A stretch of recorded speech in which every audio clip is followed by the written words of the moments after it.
Hey, the saga of Bernard Hopkins.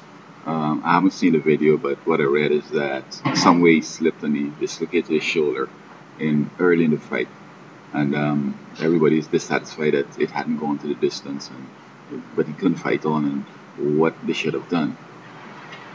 Well, boxing basically is interesting, and it don't seem as if there are fixes and there are scams going on because two people come with a fight, etc.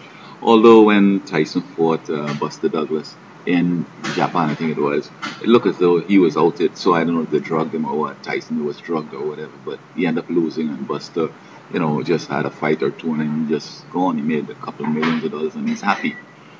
But with this Bernard Hopkins here, and even with the Mayweather, Ortiz fight, um, Bernard is one of the oldest boxers, and maybe the oldest heavyweight, middle light heavyweight ever.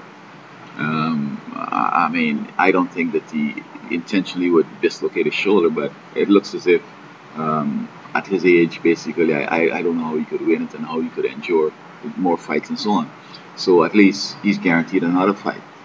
He didn't get beaten up here badly, real early. He fell down, got his hand injured. The guys declared the winner. And then he's going to get a rematch and make some more money. And then probably next time around, he's lost and you get a couple more fights declining, person. And, he just becomes history. But I have a concern though about these older folks that thinking that they could box and so forth. I mean, when you get older after 35, I mean, I don't understand what's new about this. Is there some genetic something they're drinking that they feel that they could be 100 and still be like a young boy? I mean, we always like to remain young and we regret that we're getting old, but this is reality. And I think that, we should draw a line when you're 35, you just let it go.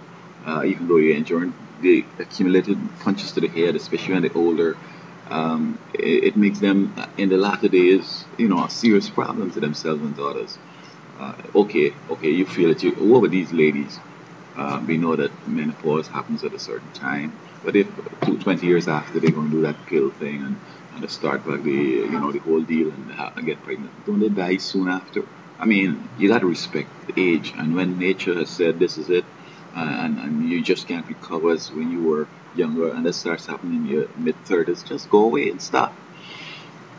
And we see that with the fight with Mayweather.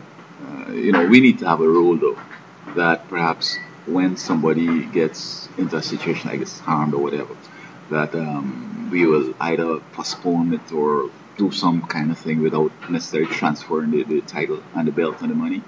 Um, because um, this injury here had nothing to do with his opponent.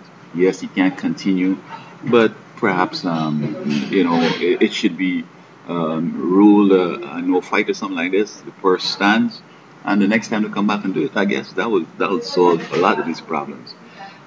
Because a guy feels he could foul somebody and then get the purse or whatever. So maybe this is what we need to do. In a situation like this, we suspend the fight and they have a rematch, same purse, same everything. And I think that will reduce all this stupid stuff they're going on with.